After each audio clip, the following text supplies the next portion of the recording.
नमस्कार, मैं अरुण कुमार पांडे। आप देख रहे हैं अरुण पांडे की बात। देखिए, बिहार के शिक्षा विभाग के लिए आज बड़ी खबर है, आप शिक्षकों के लिए। एक तो है कि कुछ नया आदेश भी है, इससे भी आपको अवगत कराना है, और कुछ निर्णय भी है, उसकी भी जानकारी देनी है। कुछ तो ऐसी खबर है आपके लिए जो सचमुच निराशाजनक है, और ये सरकार की सोच, शिक्षकों के प्रति सरकार की मंशा क्या है वो दर्शाता है। और दूसरी ओर कुछ परेशानी दूर करने वाली भी खबरें हैं, ये भी चर्चा करनी है। और कुछ शैक्षणिक विकास के लिए, शिक्षा में सुधार के लिए जो विभाग रोज लगभग नित्य नया आदेश, कभी प्राथमिक शिक्षा से, कभी माध्यमिक शिक्षा से, कभी उच्च शिक्षा से, और कभी खुद ACS SC विद्यार्थी के हस्ताक्षर से आदेश जारी होते रहते हैं। ये कुल मिलाजुलाकर शिक्षकों से जुड़ी बात है, इसलिए इस सब को मिलाकर आज चर्चा के लिए बैठा हूँ। पहले शिक्षकों के लिए सचमुच परेशानी और निराश करने वाले ही आदेश की चर्चा मैं करना चाहता हूँ। इसलिए इसके लिए शिक्षक, बिहार के शिक्षक पूरी तरह से आंदोलित रहे हैं, आंदोलन करने के मूड में रहे हैं। आइए, अब उनकी मांग पुरानी हो गई है। आप सभी जानते हैं कि शिक्षकों के लिए जब सभी स्थानीय निकाय से, पंचायत निकाय, नगर निकाय से शिक्षकों की बहाली हुआ करती थी, 6 नियोजन इकाई बनी हुई थी। संविदा पर भी शिक्षक बहाल होते थे, पहले शिक्षा मित्र होते थे। तो 2006 की एक नियमावली थी, 6 कैटेगरी के शिक्षक भी थे। अब उसके बाद 2012 में एक नई नियमावली बनी। जब नीतीश कुमार मुख्यमंत्री बने तो शिक्षकों के लिए कुछ पे स्केल तो है नहीं, तो उस समय निश्चित मानदेय था, नियत वेतन। तो नियत वेतन में चुनाव के पहले वो कुछ 200, 300, 500, 1000 इस तरह से बढ़ोतरी करके एक तोहफा दिया करते थे। उस नियमावली में एक सबसे बड़ी बात थी कि नियुक्ति के लिए भी प्रक्रिया तय हो गई कि भाई अब तो जो शिक्षक बहाल होंगे तो उनको शिक्षक की जो पात्रता परीक्षा होती है वो देनी होगी, उनका प्रमोशन भी होगा, उनका ट्रांसफ़र भी होगा, सेवा काल में 2 बार ट्रांसफ़र होगा, नियुक्ति के 3 साल के बाद एक ट्रांसफ़र होगा, उसी नियोजन निकाय के अधीन होगी। और फिर 5 साल के अंतराल पर ही दूसरा ट्रांसफ़र मिलेगा, और 2 बार ही मिलेगा। चलिए, ये सब था। उसमें एक बात थी कि जो नियोजन निकाय के अधीन काम करने वाले हैं सब शिक्षक, स्थानीय नगर निकाय के शिक्षक हों चाहे, उनको प्रमोशन भी मिलेगा। और उसमें 12 साल की सेवा जब पूरी हो जाएगी तो प्रमोशन का प्रावधान था। अब तो 12 साल से अधिक की सेवा कर चुके शिक्षकों की संख्या 1000 नहीं हज़ारों में है। अब तो बिहार में नियोजित से ही विशिष्ट शिक्षक बन गए 2.5 लाख। पहली परीक्षा में 1,85,000 और दूसरी परीक्षा में अभी 66,000। ये तो नियोजित शिक्षक विशिष्ट शिक्षक बन गए हैं। 1,85,000 शिक्षक जनवरी से, इसी साल के जनवरी से नियोजित से विशिष्ट शिक्षक हो गए हैं। जहाँ पढ़ा रहे थे वहीं पढ़ा रहे हैं। अब सबकी नई नौकरी हो गई। और जो नियोजित से विशिष्ट हो गए, वो जो BPSC से बहाल शिक्षक हैं, उनकी जो सेवा शर्त नियुक्ति नियमावली बनी है, उससे वो गवर्न हो रहे हैं, गाइड होते हैं। और फिर दूसरा खेप जो 66,000 नियोजित शिक्षक विशिष्ट शिक्षक बने हैं, वो मार्च से हुए हैं विशिष्ट शिक्षक। सबको सरकारी कर्मी का दर्जा मिल गया है। लेकिन शिक्षक अपनी सेवा निरंतरता की मांग नहीं छोड़ रहे हैं कि भाई हमने जो इतना साल सर्विस दिया है, वो सेवा निरंतरता होगी तो उससे हमको पेंशन से लाभ मिलेगा, और फिर इतनी सेवा जो प्रोन्नति मिलनी थी वो प्रोन्नति का भी लाभ मिलेगा। ये लड़ाई उनकी जारी है कि सेवा निरंतरता की मांग पूरी होनी चाहिए।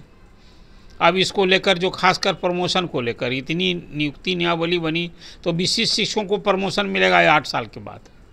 तो सब तो इसी साल के जनवरी से और मार्च में विशिष्ट शिक्षक के रूप में नई नौकरी हुई है, तो 8 साल सेवा करेंगे तब ना उनको प्रोन्नति का अवसर आएगा। अब पिछली जितनी सेवा की उन्होंने सब गोल हो गया। तो जो नियोजित शिक्षक अभी तक परीक्षा नहीं दिए हैं, जो 5 बार परीक्षा देने का अवसर हुआ, अब तो तीसरी परीक्षा होने वाली है। और सरकार ने इसी साल चुनाव के पहले जो 5 अवसर देना है, 5 परीक्षा का डेट भी घोषित कर दिया है। कब परीक्षा लेंगे, कब फॉर्म भरा जाएगा, ये सब बिहार स्कूल एग्जामिनेशन बोर्ड से कर दिया है। लेकिन जो खास खबर है आपके लिए, जो सबसे पीड़ा देने लायक है, आज सचमुच मैं मानता हूँ कि घोर अन्याय है। नियोजित शिक्षकों ने, चाहे वो विशिष्ट शिक्षक बन गए हैं तब भी, और 70,000 से भी अधिक शिक्षक नियोजित शिक्षक हैं आज की तारीख में, तो सब प्रोन्नति की मांग कर रहे हैं। कहते हैं 12 साल की हमारी सेवा पूरी कब की हो गई, हमको प्रोन्नति मिलना चाहिए। बिल्कुल न्यायोचित मांग। आखिर वो नियमावली आज भी एग्जिस्ट कर रही है जिसके अधीन वो 70,000 शिक्षक, नियोजित शिक्षक काम कर रहे हैं। कोर्ट गए, कोर्ट से उनके पक्ष में फैसला भी हो गया कि भाई नियमावली बनी है तो आप प्रोन्नति दीजिए। अभी जब प्रोन्नति देने की बात आई और सरकार ने पक्ष में, सरकार हार गई और नियोजित शिक्षकों के पक्ष में, जो स्थानीय निकाय से नियोजित शिक्षक हैं, पक्ष में फैसला आ गया, तो अब सरकार का एक आज आदेश जारी हुआ है। वो आपके लिए जानना जरूरी है, आप लोग के पास वो पहुंच भी गई होगी। लेकिन अब तो 5,80,000 शिक्षक बिहार में हो गए हैं। तो उनके लिए एक खबर है कि आज प्राथमिक शिक्षा की निदेशक साहिला IAS हैं, उन्होंने सभी जिला शिक्षा, ये खास करके बांका के जिला शिक्षा पदाधिकारी को उन्हें चिट्ठी लिखी है। उसमें सरकार का स्टैंड जरा जान लीजिए। कहा है कि स्थानीय निकाय के नियोजित शिक्षकों के 12 वर्ष सेवा उपरांत प्रोन्नति के संबंध में बांका के DO ने ये सरकार से मांगा था कि भाई आप सबको जो नियमावली में ये 12 साल में प्रोन्नति देनी है तो मार्गदर्शन दीजिए। शिक्षकों का सब जगह जिलों में इसी तरह से स्मारक पत्र दिया जा रहा है। तो डायरेक्टर की चिट्ठी का जरा सा विषय वस्तु छोटा है, आपको उल्लेख करना। जो विषय तो है स्थानीय निकाय के नियोजित शिक्षकों के 12 वर्ष सेवा उपरांत प्रोन्नति के संबंध में। डायरेक्टर कह रहे हैं, क्या कह रहे हैं सुन लीजिए, कि प्रासंगिक पत्र के संबंध में कहना है कि स्थानीय निकाय के नियोजित शिक्षक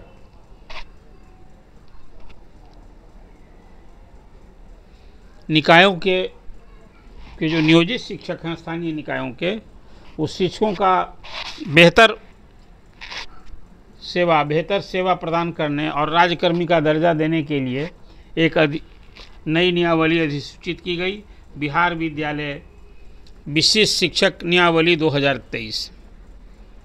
और इस नियमावली के उल्लेख के बाद अब तक इससे 2 लाख से अधिक शिक्षक नियोजित शिक्षक के रूप में सक्षमता परीक्षा पास करके और विशिष्ट शिक्षक बन चुके हैं। मैं तो कह रहा हूँ 2.5 लाख शिक्षक हो गए हैं। खैर, इसमें 2 लाख शिक्षक का उल्लेख है। और इसमें जो आपके लिए जानकारी की बात है, जो सरकार की सोच क्या है, मंशा है, वो जान लीजिए। ये खबर जब खासकर नियोजित शिक्षक जो विशिष्ट शिक्षक बन गए हैं उनके लिए भी, और जो अभी फिर परीक्षा देंगे या नहीं देंगे उन सबों के लिए। वो क्या है कि जहाँ तक नियोजित शिक्षकों की कालवश प्रोन्नति का प्रश्न है, इस संबंध में याचिका संख्या, वो पिटीशन डाला था शिक्षकों की ओर से, वो पिटीशन था 6391/2021, संजय कुमार बनाम राज्य सरकार। और उसमें पारित न्यायादेश जो कोर्ट का ऑर्डर हुआ, उसके खिलाफ विभाग जो है LPA दायर करने का निर्णय लिया है। मतलब नियम के तहत प्रोन्नति तो नहीं मिली, तो शिक्षक कोर्ट गए और कोर्ट से उन्हें न्याय मिल गया कि भाई नियमावली है तो आप प्रमोशन दीजिए। अब सरकार को देने की मंशा नहीं है। सरकार तो कह रही है कि भाई जो नियोजित शिक्षक हैं उनकी सेवा में सुधार के लिए और सरकारी कर्मी का हम दर्जा दे दिए हैं, तो प्रोन्नति देने की बजाय, और सरकार ने कहा है कि अब इसमें LPA दायर करने का निर्णय किया है, मतलब अपील में जाएगी सरकार। तो अब तो फिर इन सारे नियोजित शिक्षकों को, चाहे वो अभी नियोजित हों या विशिष्ट हों, सबको एक लड़ाई लड़नी होगी। तो इसलिए मैंने आपसे प्रारंभ में कहा कि खासकर शिक्षकों के लिए, नियोजित शिक्षकों के लिए, उनकी संख्या 3.5 लाख थी। इसी 3.5 लाख में 25,000 से अधिक नियोजित शिक्षक BPSC शिक्षक हो गए। परीक्षा उन्होंने दी, शिक्षक संगठनों ने विरोध जताया, विरोध करने की ठानी थी, लेकिन जिसको अपने मेधा पर गुमान था, भरोसा था, विश्वास था, वो लोग परीक्षा दिए और BPSC के शिक्षक बन चुके हैं। हालांकि भी इससे बहुत सारे लोग लाभ से वंचित हो गए, प्रोन्नति उन्हें भी नहीं मिली। और आज जब नए नए स्कूल में उनका पोस्टिंग हो गया, सबको विशिष्ट शिक्षक तो जो बने हैं सब उसी स्कूल में पढ़ा रहे हैं, लेकिन जो नियोजित शिक्षक BPSC शिक्षक है उनको सबको स्कूल छोड़ना पड़ा और अधिसंख्य लोगों को ग्रामीण क्षेत्रों में पोस्टिंग झेलनी पड़ी है। तो अभी जो ये 1,90,000 शिक्षक जो ऐच्छिक स्थानांतरण चाहते हैं, उसमें अच्छी खासी संख्या इन्हीं सब शिक्षकों की है। उसमें वैसे भी शिक्षक हैं जो नियोजित से विशिष्ट शिक्षक बनने की बजाय अध्यापक बने थे, बीपीएससी शिक्षक, और बीपीएससी वाले शिक्षक तो हैं ही। तो एक तो ये खबर है आपके लिए कि अब नियोजित शिक्षकों को सरकार प्रमोशन नहीं देने जा रही है कोर्ट के निर्णय के आलोक, बल्कि कोर्ट के उस निर्णय के खिलाफ अपील दायर करने जा रही है। तो ये खबर थी ना आपके लिए, सचमुच परेशानी वाली भी है, निराश करने वाली भी खबर है, और सरकार की मंशा भी इससे झलकती है। इससे अवगत कराना जरूरी था आपको।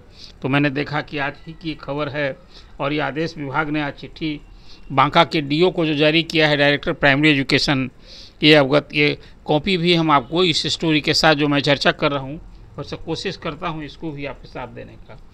एक और खबर है, देखिए पूरे बिहार में शिक्षकों में 50% के लगभग कोई 45% महिला शिक्षक हो गई हैं। तो जो और परेशानी तो ट्रांसफ़र को लेकर, सेवा को लेकर कहीं या पोस्टिंग को लेकर हो रही है अलग अलग। एक आप जानते हैं कि महिला शिक्षकों को सरकारी कर्मियों की तरह, जो सब महिला सरकारी कर्मी हैं उनकी तरह, उनको महीना में 2 दिन स्पेशल सीएल मिलता है।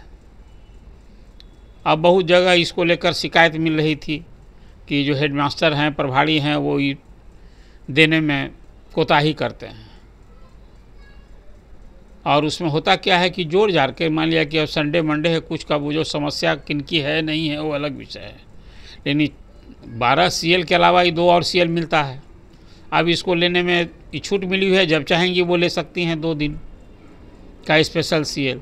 तो इसको लेकर के एक चिट्ठी आज देखा मैंने कि ये भी जारी हुई है।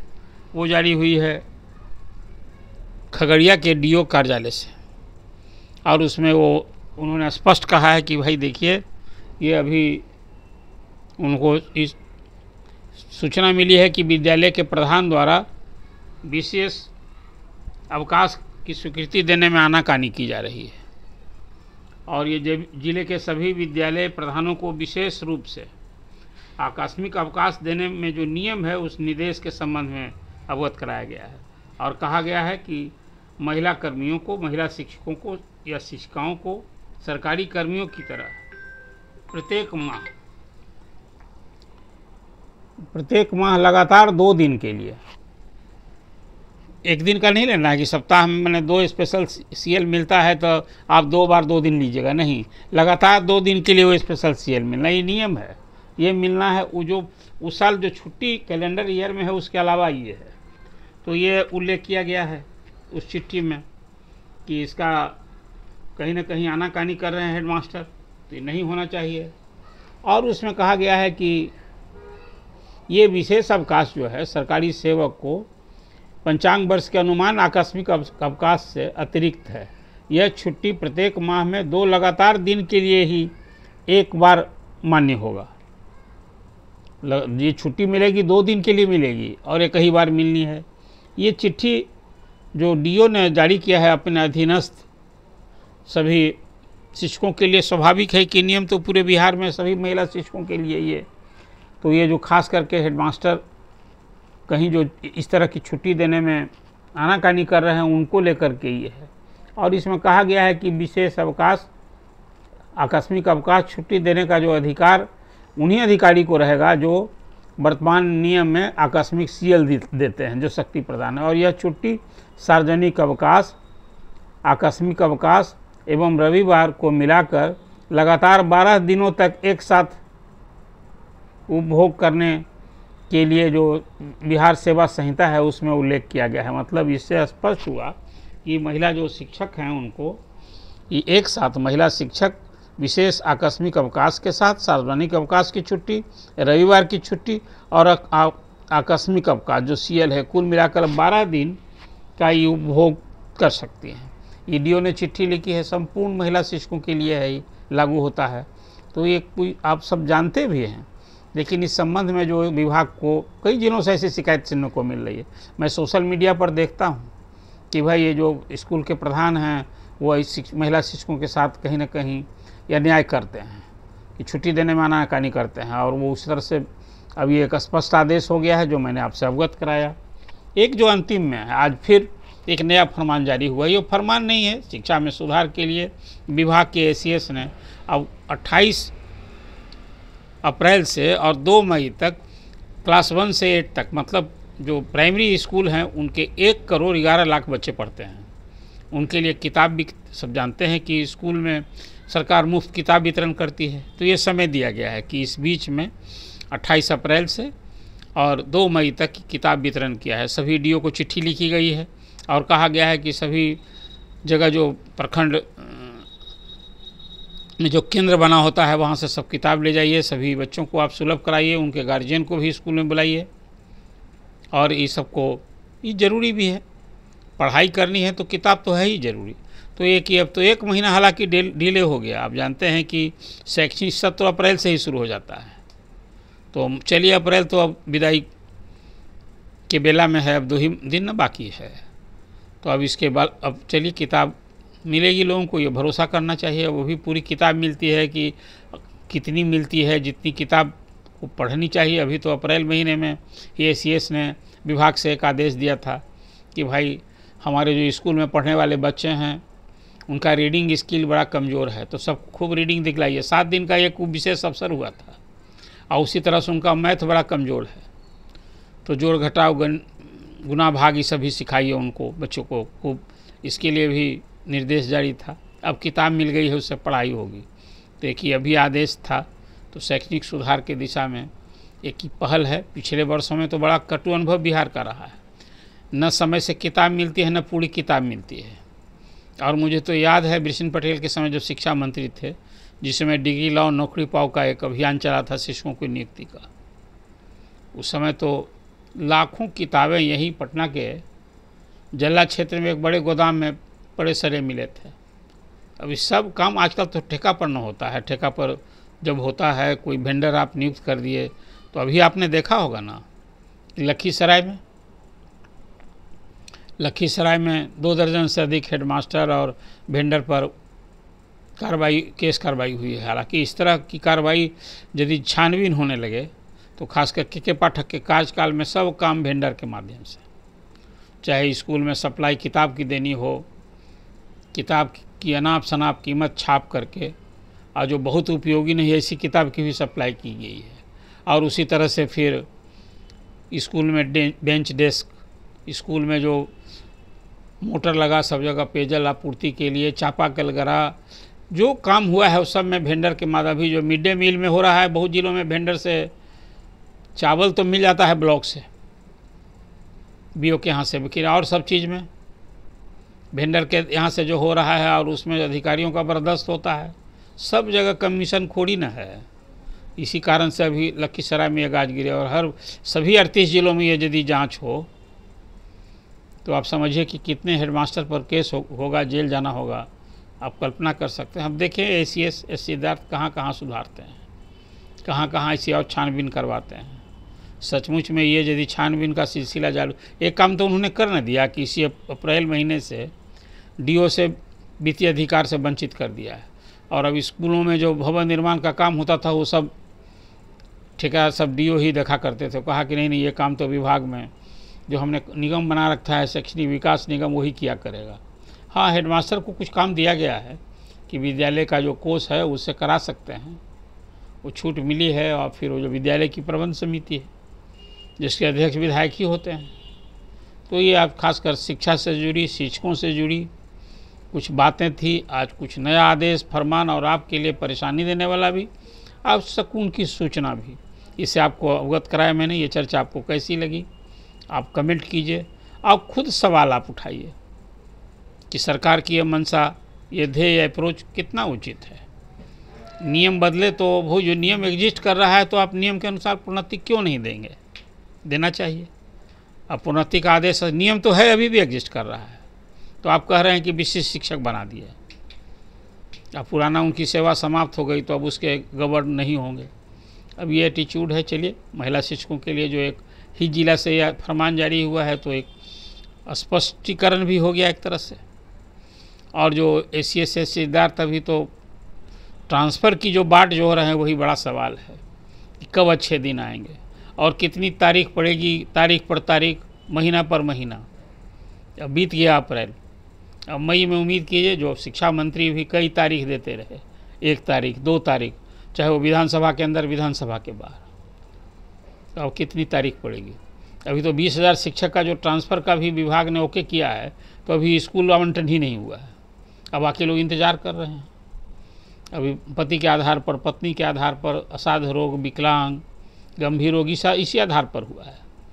अभी एक इंतज़ार हो रहा है कि भाई महिला का हो गया है विशिष्ट शिक्षक का, पुरुष विशिष्ट शिक्षक का होगा। अब सबसे बड़ा सवाल है कि जो बीपीएससी के शिक्षक का कब होगा, और जो 60,000 महिला शिक्षक और 90,000 पुरुष शिक्षक, सब तो ही परेशानी में हैं। उनकी समस्या का निदान समय रहते होना चाहिए, नहीं तो सरकार को यह स्पष्ट समझ लेना चाहिए कि अब ये चुनाव का साल है। 1,90,000 शिक्षक नहीं, शिक्षक परिवार हैं, चाहे वो प्रोन्नति का मसला हो या फिर ट्रांसफ़र का मसला हो। ये सब जब आप शिक्षकों को संतुष्ट नहीं करेंगे तो ये परिवार का भी कोप भाजन का शिकार बनना पड़ सकता है। सत्ता में बैठे लोगों को ये समझना चाहिए। तो इसलिए फिर आपसे अपेक्षा है कि शिक्षकों से, आप दर्शकों से, कि आप अपना कमेंट कीजिए और सवाल उठाइए। मैंने तो सवाल उठाया है, आप क्या सवाल करते हैं? आप धन्यवाद। अगर आपको ये खबर अच्छी लगी तो चैनल को सब्सक्राइब करना नहीं भूलें और बेल आइकन जरूर दबाएं।